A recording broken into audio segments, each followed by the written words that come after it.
All right, so I had to make a video about this, just absolute craziness. Urban Meyer now out as head coach of the Jacksonville Jaguars so early into, didn't even make it a year. I don't know the numbers on this. I have to imagine this is the earliest someone has ever been fired from a head coaching job. Just absolutely, just crazy. I honestly, when I saw the news, I said, oh my God, just an absolute wild thing to happen. His overall team record of 2-11, not the, worst to ever happen, but certainly not a great one. And part of me thinks that what has to be the reasoning here is less about the actual on-field performance and more about just all of these off-the-field issues that happened. And because especially when you factor in it happened on a Wednesday, typically firings will happen on a Monday. So that probably makes you think, okay, that's the reason he got fired. Like, part of me is wondering a little bit of how much of this is that incident that came out today where he allegedly kicked the player. I wonder if that just made them say, like, listen, if you're kicking players, you got to go.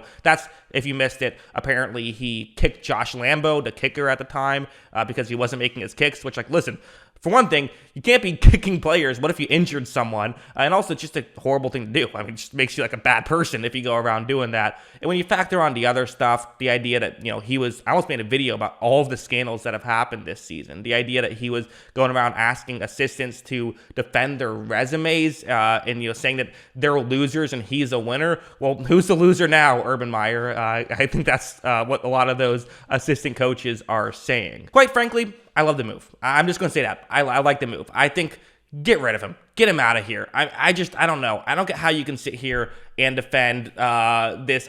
Basically, the way I view this is the Jaguars just feel so much more optimistic now that Urban Meyer is no longer there. It just feels like there's so much more optimism. Was this Urban Meyer thing really going to work in the NFL? I don't know. I guess it's possible, but it just feels like, who would you rather have? Urban Meyer or, your first pick of who you want as a head coach? You can start the head coaching search now. You can do all this stuff. I love the move. I think it makes total sense. I'm completely on board for this. Again, like, how much more exciting are the Jacksonville Jaguars now that they're going to have a better head coach? And one thing I heard as well with Urban Meyer that I think is true is, this is a really good point actually, where it's like, okay, he's not known for being an X's and O's guy. He's known for being sort of a leadership guy. Well, if he's literally having like the worst season ever as a head coach in terms of leadership, then what in the world are we keeping him for? I don't hate the idea to hire Urban Meyer. I think that's fine. Like, it made sense. Has a great college resume. Give it a shot. See if it works in the NFL. Maybe he can pull a Pete Carroll. But clearly he was, he's used to being the guy. He's used to being treated like a god. In the NFL, that doesn't fly. So the real winners here are players for the Jacksonville Jaguars. That's kind of the way I see it. Offensive coordinator Darrell Bevell will be the interim coach. So hopefully things work better there. So yeah. Crazy thing to happen. What do you guys think? Let me know in the comments below. What are your thoughts on this? Always love hearing from you. And of course, as always, thanks for watching.